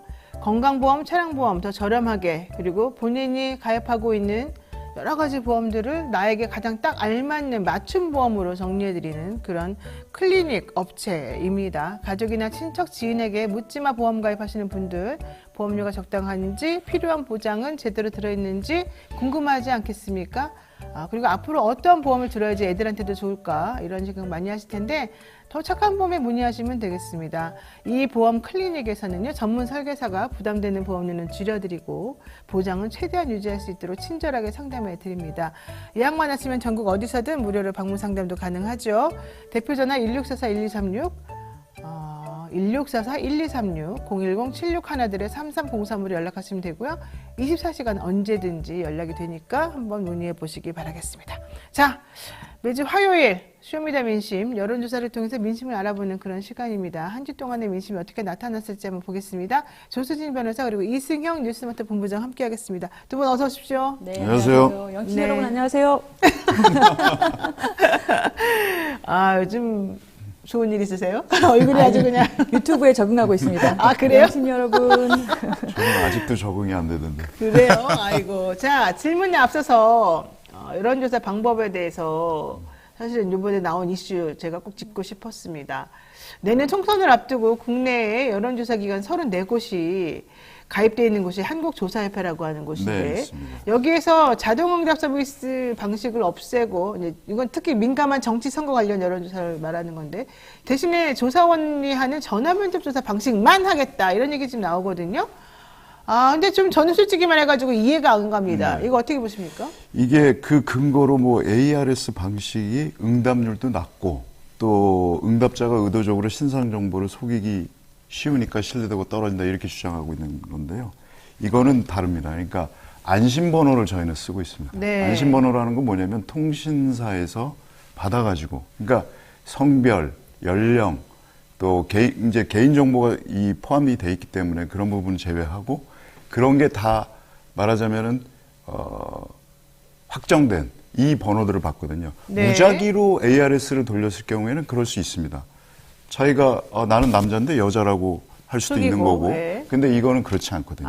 그래서 이런 주장은 안심번호를 썼을 경우에는 해당이 되지 않고요. 또 하나는 전화 면접 조사가 정확하고 한다. ARS 응답률이 납니다. 높을 수밖에 네. 없는 것은 이 상담원이 전화를 합니다. 상담원이 전화를 하게 되면 미안해서라도 못 끊는 경우가 있어요. 그리고 이 상담원들은 일일 말하자면 할당 양이 건수란이 있어요. 있습니다. 네. 그거에 따라서 보수를 받기 때문에 이분들이 답변을 하도록 유도를 하거든요. 오히려 더 왜곡될 수 있겠네요. 그렇죠. 그러면. 그러니까 오히려 라포 같은 게 생겨서 네, 어떤 네. 유대감 같은 게 생겨서 끝까지 응답을 하는 경우가 많고요. 오히려 ARS 이런 안심번호로 조사할 경우에는 자기가 싫으면 중간에 너무 객관적으로. 길다 싶 바쁘면 끊잖아요. 네. 그런데 끝까지 한다. 그럼 그게 뭐겠습니까? 더 적극성이 더 있다. 그렇죠. ARS 조사가. 네, 오히려 그래서 더. 이런 말에는 저는 동의할 수가 없고요. 이거는 아마도 그 이택수 리얼미터 대표도 얘기를 했지만 그 22대 총선 시장을 앞두고 대형 업체들이 ARS 중소업체들의 퇴출을 좀 바라는 마음에서 하지 않았나. 또는 최근에 대통령실이나 여당이나 이런 쪽에서 계속 여론조사 가지고 얘기를 하지 않습니까? 워낙에 떨어지니까 그거 또 있지 않나. 정치적인 의도가. 저는 그렇게 보고 있어요. 그러니까 사실은 그런 의문이 좀 드는 게 한국갤럽이나 MBS 이런 데서 이제 보통 전화 면접을 주로 하는데 여기 보면은 정당 지지율에서 국민의힘이 강세 나타나고 보통은 보수층에게 유리한 내지는 그들이 주장하는 내용대로 여론조사 결과가 나오는 경우가 많거든요. 근데 반대로 ARS 방식에서는 민주당이나 진보 세력이 좀 강세를 띠는 경우가 많단 말이에요. 그래서 일부러 그렇게 하는 건가? 이런 좀 의심이 좀 들긴 해요. 맞습니다. 실제로 전화 면접을 주로 하는 한국갤럽 아니면 말씀하신 MBS에서는 정당 지지율이 국민의힘이 강세를 나타내고 ARS 방식을 나타내는 게 보통 우리 미디어 토마토도 쓰고 있는 게 리얼미터 네. 여론조사 꽃은 병행을 하고 있는데 민주당이 보통 10에서 15%까지 현재는 더 정당 지지율에서 우위를 보이고 있어요. 그렇죠. 그런데 결국에 지금 이 협회에서 발표한 것이 근거가 있으면 또 문제가 없을 텐데 여론조사의 신뢰도에 문제가 많다라는 비판이 많으니까 신뢰도를 회복하겠다 이런 목적이라고 보도자료에서 발표를 했습니다. 그런데 그러면 전화원이 사람이 조사할 때 ARS 기계음이 조사할 때보다 더 정확하다라는 게 근거가 있느냐라는 게 좀 밝혀진 게 있으면 좋을 그렇죠. 텐데 이번 강서구청장 선거 때 17% 차이로 진교훈 후보가 이겼지 않습니까? 근데 열흘 정도 앞두고 이루어진 여론조사들에서 보면 갤럽이나 이런 전화원 조사들에서는 정확도가 오히려 떨어졌고 뭐 국민의힘이 이긴다든가 뭐 이런 조사들이 있었는데 반면에 ARS를 썼던 리얼미터가 열흘 앞둔 여론조사에서 진교훈 후보가 7.6% 차로 승리, 그리고 전화조사원 기계음 조사를 같이 썼던 여론조사 꽃이 가장 잘 맞췄어요. 16% 차라고 굉장히 근접했거든요. 그러네요. 그럼 이게 근거가 있는가라는 좀 생각이 들고 23일 날 이 협회의 보도자료가 나왔을 때 그날 조선일보 사설 혹시 보셨어요? 사설에서 네. 제목이 가짜뉴스 뺨치는 저질 여론조사 법적으로 규제해야라고 하면서 이 보도자료를 소개를 했습니다. 그리고 최근 민주당을 노골적으로 지지해온 방송인 김어준 씨가 여론조사 회사를 만들어 등록하기도 했다라고 하면서 결론이 유권자의 표심에 큰 영향을 미치는 정치 선거 여론조사를 이 규제에 맡겨둘 일이 아니다. 마치 어떤 법적 규제가 앞으로 선거철 전에 필요하다는 듯한 뉘앙스의 사설을 썼는데 이게 저는 사실 우리 토마토 뉴스에서도 다루다시피 가볍게 보거나 그냥 이렇게 두고 볼 일은 아니라고 생각합니다. 네. 제가 다시 한번 말씀드리지만 안심번호를 사용하는 ARS를 가지고 신뢰도가 떨어진다 하는 이런 논쟁은 무의미합니다. 전문가들 사이에서는 이미 네. 그렇고요. 그리고 보수 언론들이 항상 이런 식이에요. 보수 언론들이 냄새를 피우고 정부 여당이 또 이런 식으로 또 주장하고 이런 식으로 가는 거 이게 일종의 작업이죠. 아, 네. 미리 작업하는 거요? 무슨 작업을 하는 겁니까? 자기가 이게 만일 본인들한테 유리한 결과만 계속 나왔으면 이렇게 그랬군요. 이게 했겠어요? 지난번에 뭐 공영방송이 뭐 편파적으로 된다는 등 KBS나 MBC가 왜 그러냐는 등 이동관 방통위원장이 맨날 주장하던 그 내용하고 좀 궤를 같이 하는 거 아닌가? 그러니까 결국은 의심이 이런 드네요. 여론조사는 결과 예측 아닙니까? 그렇죠. 잘 맞히는 데가 더 정확한 거예요. 그렇죠. 우리 조 변호사님 말씀대로 강서구청장 보궐선거가 그렇게 나왔잖아요. 그 전에 다 정당 지지도 그만큼 차이 난다고 ARS 조사에서 나왔었는데 맞아요. 그걸 왜 안 믿고 한국갤럽이나 혹은 MBS 그게 그러면 그렇게 맞췄습니까? 그렇죠. 아니잖아요. 맞습니다. 결과로 보여주는 거예요. 아, 역시 미디어 토마토에서 실시한 여론조사 관련해서는 우리 이승현 본부장님이 짱이십니다. 저희는 전적으로 저희 조사를 신뢰하고 네, 있죠. 신뢰하고 있습니다. 역시 본부장님. 대단하십니다. 자, 일단 본격적으로 얘기해 보겠습니다. 미디어 토마토에서 실시한 여론조사로 한 주간의 여론 동향을 파악해 보는 건데요. 이번 주 윤석열 대통령 국정수행평가. 와, 이거 충격. 이런 결과가 나왔으니까 이 전화 면접 하자고 나올 만도 하네요. 얼마나 보니까. 싶겠어요. 예, 어떻게 나왔습니까?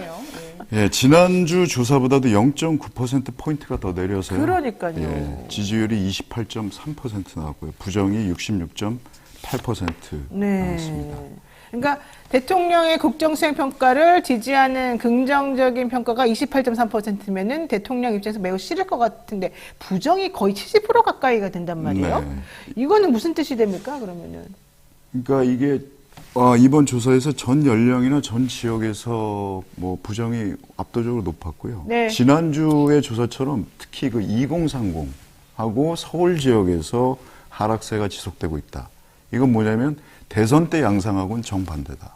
대선 때 어떻게 이겼습니까? 대통령이 2030. 서울에서 강세였고 에헤. 2030이 표를 줬고 그렇게 해서 이겼는데 이제는 지지자들이 떠나갔다는 얘기인가요? 1년 6개월 만에 그 지지자들이 다 떠나는 거죠.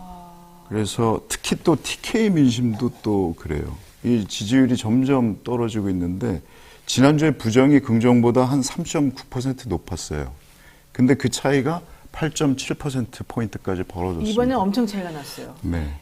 자, 이번 조사는요, 휴대전화 가상번호를 활용한 무선 ARS 방식으로 진행이 됐고요. 18세 이상 성인 남녀 1,015명을 조사했습니다. 응답률은 ALS 응답률 중에서 사실은 상당히 높습니다. 6.2%. 다른 데는 보통 한 3% 플러스 마이너스 전후인데 우리는 6.2%였고요. 표본 오차는 95%, 신뢰 수준은 플러스 마이너스 3.1%포인트입니다.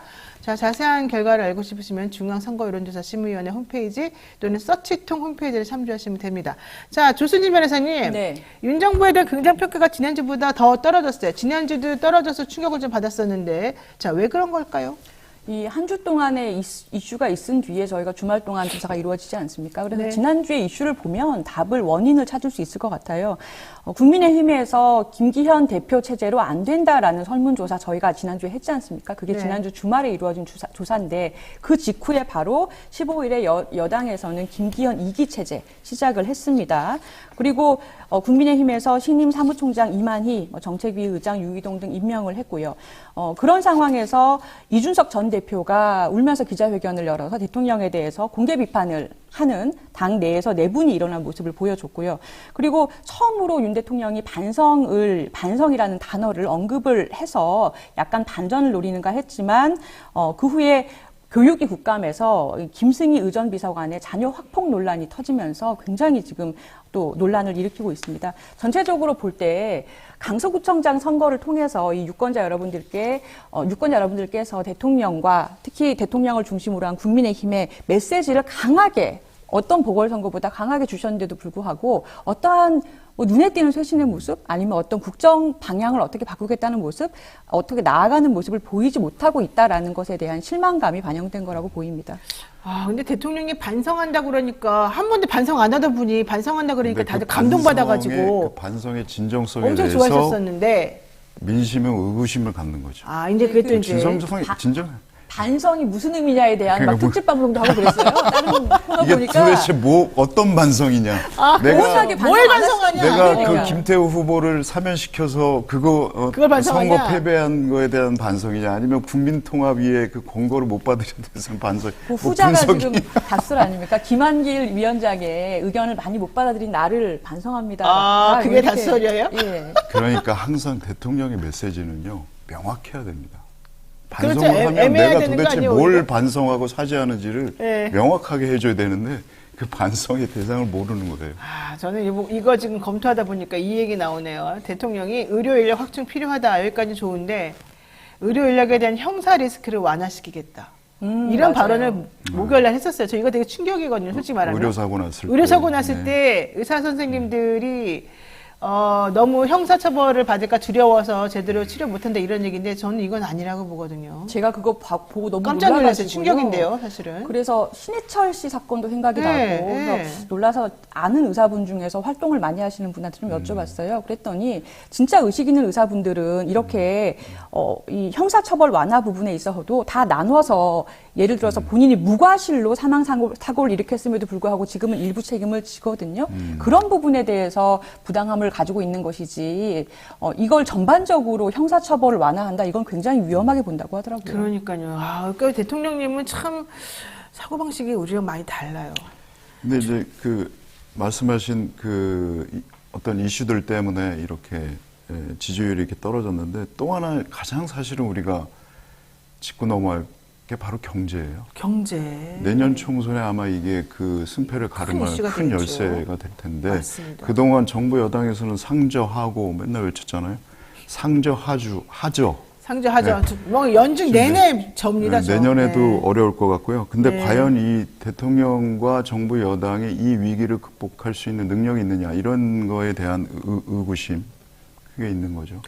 자, 좋습니다. 또 주말 동안에 또 이 대통령에게 안 좋은 소식이 들렸죠. 김승희 전 대통령 의전비서관 자녀 학폭 논란이 불거졌는데 결과론적으로는 김영호 의원 주장에 의하면 알고 있었다 이미 6월부터. 그래놓고 지금 눈치 보고 이게 그냥 슬쩍 넘어갈 수 있으면 넘어가려고 끝까지 버텼다 먼저 이런 취지로 지금 나왔거든요. 어떻게 보십니까?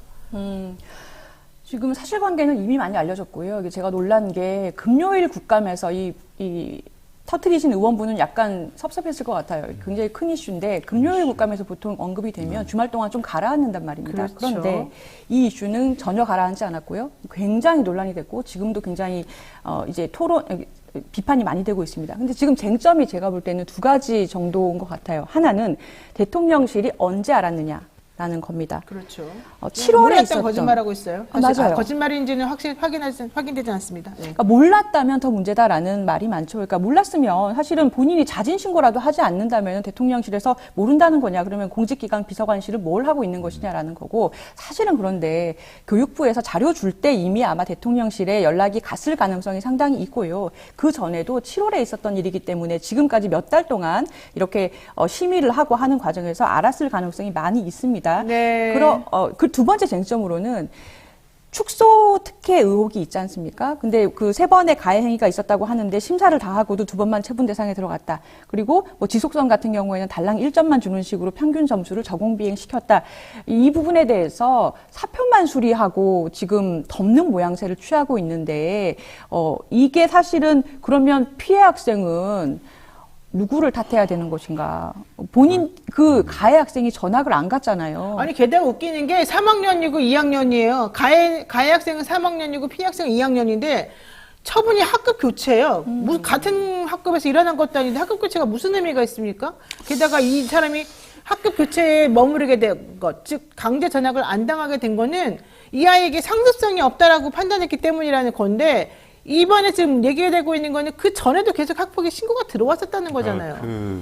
일단은 그 피해 아동이 평생 이게 잊지 못할 트라우마. 각막이 문제가 됐대요, 지금. 가 생겼다는 그 점이 너무 슬프고. 네. 아, 그렇고요. 이게 사실 김영호 의원이 이거를 밝히면서 취재를 많이 했더라고요. 근데 경기도 이게 교육청 소관이잖아요. 교육감이 누굽니까? 임태희. 이분이 MB 때 비서실장 하던 분이에요. 그렇군요. 그러니까 이런 자료들이 넘어갔을 때 일어날 수 있는 파장 같은 건 뻔히 알지 않겠습니까? 그거를 대통령실에서 몰랐다라고 네. 하는 거는 정말 말도 안 된다고 보고요. 뭔가 시스템이 작동이 안 됐거나 아니면 알면서도 모른다고 했거나. 그리고 또 하나 지금 밝혀져야 될 게 외압 의혹이에요. 지금 그 학교에서 학폭위가 열리고 네. 15점이었죠. 네. 그래서 학급 교체된 거 아닙니까? 16점부터는 강제 전학인데 1점 차이로 이게 5가지 항목이 있다고 해요. 고의성, 심각성, 화해, 반성, 지속성 이건데 이거 다 합하면은 이게 지금 얼마나 중합니까? 전치 9주면은 골절, 골절이 있어야 이게 가능한 중상이거든요. 그것도 초등학교 2학년생한테. 근데도 1점 차이로 그게 이루어지지 않았다는 거에 대해서 외압 의혹이 과연 있지 않았겠냐라는 합리적 의심을 가질 수밖에 없는 거죠. 맞습니다. 게다가 이 엄마가 너무 나는 심각한 것 같아요. 맞아요. 피해 학생한테 사랑의 매라니요? 무슨 자기네가 뭔데 사랑의 매를 때립니까? 그러니까 이게 뭐냐면 요즘 학폭의 양상이 이렇게 됐어요. 그러니까 돈 있고 빽 있는 부모를 믿고 자녀들이 그렇게 행동을 해요. 그러니까 가정교육을 어떻게 하는지 모르겠습니다. 없어요, 염치가. 그러니까 권력이나 돈 가진 부모가 있으면 아이들이 그런 폭력의 유혹에 빠지기 쉽다는 그런 얘기예요. 그런 양상으로 가고 있어요. 그러니까 저는 이게 이 이슈가 가라앉지 않고 굉장히 분노가 퍼지고 있는 것이 우리 최상병 사건처럼 이 대통령께서 사실은 정치 처음이시고 그래서 깨끗할 것이다. 그리고 무엇보다 공정하고 정의를 세워주실 것이다라고 생각했는데 외압 의혹이라는 것. 근데 이 불공정하다는 점에서 굉장히 분노를 느끼고 있다고 보거든요. 그러니까 왜 그러면 이게 특혜 의혹이 굉장히 있는데 진상도 지금 규명이 안 됐지만 왜 특혜를 줬어? 부모가 용산에 다니니까. 그러면 이 피해자 부모는 어떻게 생각을 해야 될까요? 어떻게 생각을 하게 될까요? 그리고 이 피해 학생은 이 어른들이 세우는 절차와 이 처분이라는 것이 그렇게 점수가 이상하게 깎이고 이 친구가 전학도 안 가고 이 언니가 계속해서 남았을 때 어떻게 생각할까요? 그럼 내가 잘못한 게 뭐지? 이 점에 대해서 굉장히 분노가 치미는 거예요. 네. 저는 그리고 이 집안의 얄팍한 이 권력에 대한 특권의식? 이게 정말 화가 나는데 어떻게 문제가 터지니까 대통령하고 자기 남편이 찍은 사진을 딱 올립니까? 카톡에다가. 네. 그 상태로 2달 동안 징계 심의를 했다고 합니다. 왜냐면 우리가 보통 이제 이런 일이 터지면 보통 단톡방이나 엄마들이나 이렇게 보통 카톡으로 많이들 의사소통하는데 프로필 사진이 딱 보이거든요. 근데 너무 얄팍하게 나 이런 사람이야. 지금 그거 보여주는 거 아닙니까? 대통령이 나를 뒷배를 봐주고 있어. 어떻게 이런 말을 할 수 있는지 정말 뻔뻔하게 이를 말할 수가 없다. 이분이 들어올 때부터 선임 행정관으로 들어왔잖아요. 네. 의전비서관실에. 김건희 라인이라고 들어올 때부터 말이 많았죠. 그랬죠. 고대 언론대학원 최고의 과정 함께 수료를 한 건데 여기 뭐 돈만 되면 갈 수 있는 데입니다. 간판 따기 위해서 학업보다는 인맥을 쌓는 네. 곳이죠. 회식도 자주 하고 뭐 그래서 치는지 모르겠습니다만 어쨌든 김일범 전 의전비서관이 사퇴할 당시에도 논란이 많았죠. 그때 외교 안보라인 다 역학관계가 나갔잖아요. 이 사람 쓰려고 그랬어요. 예. 네. 그때 권력 암투설이 제기되기도 했거든요. 네, 맞습니다. 그러면서 이렇게 이분이 뭐 강남에 있는 이벤트 대행회사 뭐 대표 출신이라고 하는데 정통 외교관 출신인 김일범 비서관을 밀어내고 그 자리를 차지한 거예요. 그러니까 결국은 뭐냐면 사적 인연으로 이렇게 제대로 검증이 안 된 사람을 요직에 앉히면 이런 사단이 벌어지는 겁니다. 그런 피해자가 생기는 거고요. 맞습니다. 자, 더 논란이 되는 건 이겁니다. 일부 언론에서요, 이 김 전 비서관의 자녀 논란이 시작된 지 7시간 만에 사표가 수료된 걸 보고 참 잘했다. 국정 기조가 반영됐다. 우리가 지금 변화하려고 하는 거니 칭찬해줘라. 이런 취지로 지금 계속해서 얘기를 하고 있다는 겁니다. 이거 어떻게 보세요? 좀 전에도 말씀하셨지만 그 사직 처리됐다는 게 사실 저는 좀 문제라고 봐요. 그러니까 징계를 해서 시시비비를 가렸어야 되는데 왜냐하면은 사직 처리라는 거는 그 국가공무원법에 보면 재임용을 언제든지 다시 할 수가 있어요. 그러니까 대통령이 그렇죠. 다른 직을 줄 수가 있고 가라앉으면 징계를 열어서 보통 이런 경우에 파면을 하거나 해임을 시키거나 하면은 뭐 3년, 5년 동안 재임용 그렇죠. 금지가 되거든요.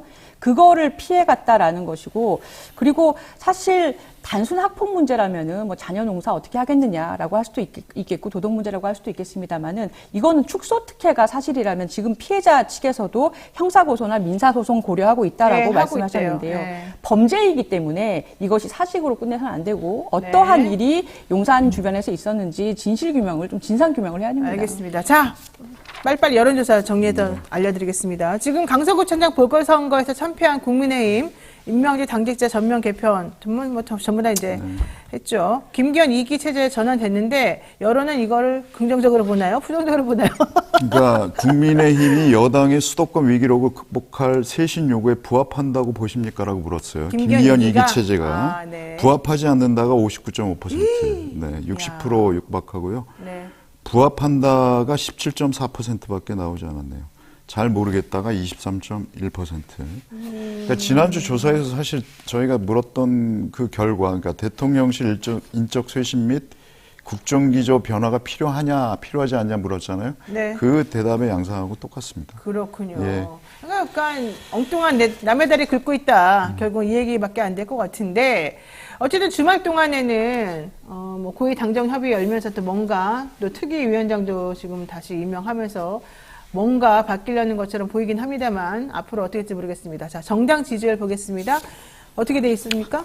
더불어민주당이 46.6%, 국민의힘이 30.4%, 정의당이 2.5% 나왔습니다. 차이가 많이 나네요. 국민의힘하고 민주당하고. 조금 더 벌어졌습니다. 네. 예. 지난주보다도 국민의힘이 1.1%포인트 떨어졌고요. 민주당은 0.2%포인트 떨어졌네요. 예. 자, 조 변호사님. 큰 의미로. 네. 총선이 6개월 정도 남았는데 신당 창당 얘기 나오잖아요. 네, 예, 맞습니다. 요거 관련해서도 여론조사가 있었습니까? 네. 저희가 굉장히 재미있는 조사, 의미 있는 조사를 했습니다. 그러니까 윤석열 신당이 창당된다면 내년 총선에서 어떤 정당을 지지하시겠습니까? 라는 질문에 대해서 국민의힘을 지지하겠다라는 비율이 19.0%, 더불어민주당을 지지하겠다라는 비율이 47.5%, 정의당은 2.7%가 나왔고요. 네. 윤석열 신당을 지지하겠다라는 답변이 14.2%, 기타 다른 정당 3.1%, 지지하는 정당이 없다 10.6%, 잘 모르겠다 2.9%가 나왔습니다. 그럼 결과적으로 국민의힘을 지지하는 사람들이 갈렸다는 얘기네요. 윤석열 신당과. 어떻게 지금 해석하죠? 국민의힘 19%하고 네. 윤석열 신당 14.2% 합치면 어떻습니까? 30% 초반대 아닙니까? 네. 이게 보통 국민의힘 지지율 정도 되는 건데 그렇죠. 보수의 분열이 되는 거죠. 그러니까 보수 지지층만 놓고 보면 국힘이 38.2%고 윤석열 신당이 30.2%예요. 네. 그리고 윤석열 신당 같은 경우에 60대 이상 그리고 TK 지역에서 20%를 간신히 넘기고 나머지는 이제 국힘에게 밀리는 것으로 나타났는데 네. 결국은 보수의 분열만 불러온다. 윤석열 신당은 이렇게 볼 수 있겠습니다. 근데 오히려 유승민 전 의원하고 이준석 전 대표가 신당을 창당한다면 오히려 민주당을 지지하던 사람들이 좀 옮겨가는 모양새가 네, 나오네요. 네, 이건 어떻게 그렇습니다. 해석합니까? 이 더불어민주당이 38.1%. 그러니까 유승민, 이준석 신당이 창당됐을 때. 네.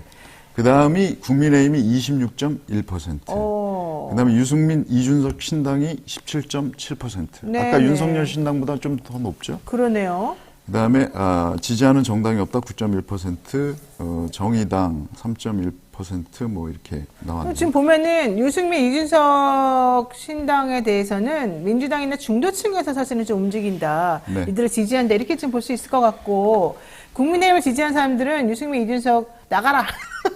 나가라. 이런 얘기로 지금 보여요. 예. 그러니까 이게 윤석열 신당과는 다르게 이번엔 민주당이 타격을 입는 그러네요. 모습으로 나타났기 때문에 특히 중도하고 특히 호남 지지율이요. 민주당 호남 지지율이 이 이준석 그 유승민 신당이 생기면 21.3%포인트나 빠집니다. 그렇군요. 21%나 와. 빠지는 거예요. 야, 그럼 민주당 입장에서는 그냥 대통령이 신당 차리는 게 낫겠네. 그러니까 이준석 유승민 신당에 대해서 젊은 세대들의 지지가 국민의힘보다 높았어요. 물론 민주당보다는 조금 떨어지지만. 네. 그리고 중도층에서도 국민의힘 지지율보다 유승민, 이준석 신당 지지율이 높았습니다. 그렇군요. 네네. 총선 전에 뭐 어쨌든 뭐가 되겠습니까? 근데 지금 지난주 계속 이번 주도 그렇고 계속 얘기되고 있는 것도 그 이준석 특히 대표가 기자회견 한 다음에는 그 신당을 창당하는 것이 이제 가시화되는 거 아니냐라는 얘기들이 많이 있어요. 그래서 이번 여론조사에서도 실제로 이제 이 대통령이 신당을 창당한다라는 거는 약간의 이제 가능성이 조금 낮다라고 아직까지는 보이는 면이 있는데 이준석 신당의 경우에는 상당히 현실화된 가능성이 있다라고 하기 때문에 좀 더 현실적으로 생각하신 게 아닌가 싶고 민주당 지지층 중에서 지금 이렇게 이동을 하겠다라고 나온 것이 지금 굉장히 의미가 있는데 그렇지만 사실 실제로 이 선거까지의 뭐 그 신당이 만약에 좀 앞선 얘기지만 만들어졌을 때 보여주는 행보에 따라서 또 다른 결과가 나올 수도 있다 이렇게 보입니다. 네. 조수님 변호사님을 응원하시면서 상환이님께서 또 화이팅을 외쳐주셨습니다. 고맙습니다. 자, 오늘 여기까지 해야 될 것 같습니다. 두 분과는 여기서 인사 나누겠습니다. 고맙습니다. 감사합니다. 네. 저희 가는 거 아니잖아요. 네, 가는 거 아닙니다. 매번 갈 것처럼. 몇 번 인사를 시켜요. 저도 좀 어색합니다. 자, 특별히 마련된 코너입니다. 쇼미더 영심 시간인데요. 뉴스인사이더에서 준비한 커뮤니티 설문조사 결과 여러분들과 함께 짚어보겠습니다. 자, 대통령의 반성, 진짜 속마음은 무엇이냐? 이제 요걸 지금 물어보신 거죠? 네. 한번 얘기 좀 해주실까요? 그러니까 대통령실 참모들한테 이렇게 얘기했죠. 국민은 늘 무조건 옳다. 어떤 비판에도 변명을 해서는 안 된다고 밝혔는데 이를 두고 일부 언론들은 윤 대통령의 반성문이라고 보도를 했습니다. 윤 대통령의 진짜 속마음은 무엇이었을까요? 라고 여쭸더니 27,000명이 넘는 분들이 참여를 해주셨네요. 네, 정말 많이들 참여를 해주시는데요. 네, 가장 높은 답변을 먼저 말씀드릴게요. 네. 반성하는 척. 일단 한 고비만 넘기자. 73%. 네. 아이고, 진짜 솔직하시네요. 네. 두 번째가 네. 별뜻 없이 해본 말. 언론의 과도한 의미 부여. 예. 그리고요. 세 번째가 참모들 탓. 너희들 때문에 내가 욕먹는다. 전 이 말도 좀 설득력 있어 보이는데. 4%는 그래도 진짜 반성해야지. 역시 국민은 옳다. 뭐 이렇게 응답하신 분도 있고. 네. 예. 자, 어떻게 해서 이런 결과가 나왔는지 댓글도 한번 살펴주실까요? 네. 백희3732님께서 그가 말하는 국민은 29%. 여기서 일가를 29%는 해주셨습니다. 29%는 국민의힘을 지지하는 분들을 말하는 아니, 건데. 대통령 지지율 대통령 같은데. 지지율. 예, 예. 아, 좋아요. 그리고요. 그리고 구진님이 본인이 반성 코스프레 하면 국민들이 믿을 거라 생각하는 겁니다. 네. 그리고 제니추님께서 국민들은 언론 플레이를 하면 간단하게 해결되니 언론용 발언을 하자. 내 발언을 내 입맛에 맞게 쓰지 않는 언론사는 보복 압수수색하자. 쉬운 노예들. 저는 이렇게 보이네요. 지금 두 분의 의견이 좀 비슷하게 이렇게 됐는데 본인의 반성 코스프레 또 언론 플레이 지금 사실은 다 그냥 우리를 우롱한다. 이런 얘기인 것 같습니다. 바람님께서는 어디서 들어본 말인데 멋있는 것 같아서 한번 해봅니다. 국민은 늘 옳다. 네, 와 이런 말도 사실은 또 있고요. 네, 그리고요. 유저 QP2님께서 저런 말도 아예 안 했다고 봅니다. 그냥 용산실과 참모들이 알아서 언플해줌. 와 이거 정말 충격인데 이런 생각도 하실 수 있겠네요. 생각해 보니까 알아서 그냥 언플이다. 이거는 야 그다음에 PMCHJ님께서 진짜 반성하는 모습은 이재명 대표와 만나서 국민을 위한 정치를 논의하는 게 소통이고 수사는 접고 사죄하는 게 진정한 뉘우침이다. 해외도 그만 나가고 국민을 위한 정치를 좀 해야지. 아, 라고 진짜 말씀하셨네요. 해외 너무 많이 나가셔. 우리 정치를 좀 해주셨으면 좋겠는데. 어쨌든 중요한 건 대통령의 말을 안 믿는다는 게 사실은 중요한 것 같아요. 한 나라의 대통령이 국민들에게 얘기를 하는데 국민들이 대다수가 안 믿는다. 이거 상당히 서글픕니다. 네, 신뢰가 떨어졌다는 게, 예, 그렇습니다. 네, 저희 여기까지 하는데 오늘도 뭐 추천은 지금 말된 분들에게 뭐 선물 주시나요? 아, 그런 거 없나요? 여기 대본에는 없는 걸로. 있다고, 제가 드려요. 예, 있다고 지금 하는데요. 이때, 네, 골라주십시오. 저는 네. 베스트 댓글로 바람님. 어디서 들어본 말인데 멋있는 것 같아요. 한번 해보시죠. 네. 저는 해답을 얘기해 주신 진짜 반성하는 모습은 이재명 대표와 만나서 국민이 위한 정치를 논의하기 소통이다. 수사는 접고 사죄하라. 해외 그만 나가라. 그렇군요. 저는 이거 말할래요. 저런 말도 아예 안 했다고 봅니다. 알아서 언플한 거 아닐까 이런 말씀해 주신 분. 예, 자 오늘 여기까지 해야 될 것 같습니다. 좀 저희들의 이 쇼미더 영심은 절대 신뢰하시면 안 됩니다. 재미로 하는 거니까 너무 심각하게 받아들이지 마시고요. 저희가 오늘 준비한 방송 여기까지입니다. 내일은 최진봉 교수 그리고 배성훈 프로파일러와 함께하겠습니다. 자 모두 나가기 전에 잊지 마시고 구독, 좋아요 눌러주시고요. 내일 아침 7시 30분에 또 뵙겠습니다. 고맙습니다. 감사합니다. 감사합니다.